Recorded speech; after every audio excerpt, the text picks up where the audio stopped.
अब सोचिए कि ऐसे अद्भुत ईश्वर के द्वारा, जो निराकार है, जिसको जाना नहीं जा सकता, जो बुद्धियातीत है, वही ईश्वर आपके और हमारे बीच आते हैं, आपके और हमारे जैसे ही बनकर।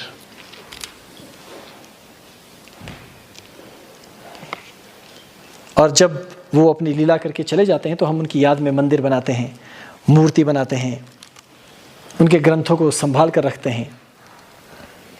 तो मलेच्छों को ये भाता नहीं है। इसलिए मलेच्छ लोग अपनी किताबों में लिखते हैं कि मूर्तियों को तोड़ डालो। क्यों?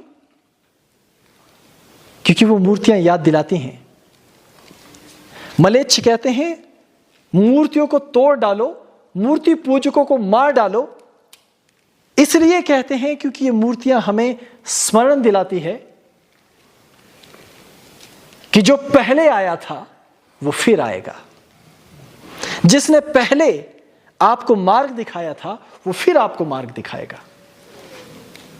वो आपको स्मरण दिलाती हैं वो प्रतिमाएं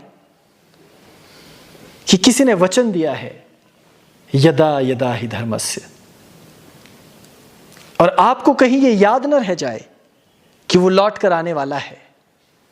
आपको कहीं ये याद ना हो कि वो लौट कर आ गया है, या आपको कहीं ये ना लगे कि उसका शब्द आपके भीतर है तो तुम ही वो हो। इसलिए वो आपके ग्रंथों को जला देना चाहते हैं, आपके मंदिरों को मिटा देना चाहते हैं, आपके गुरुओं को हटा देना चाहते हैं, आपकी मूर्तियों को नष्ट कर देना चाहते हैं।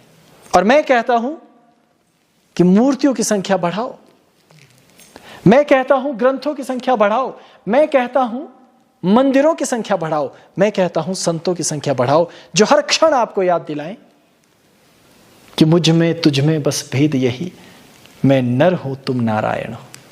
और न जाने कब उस नारायण की अनुकंपा आप पर हो जाए और आपके भीतर ही वो नारायण प्रकट होकर आसुरी सभ्यता का अंत आरंभ कर दे।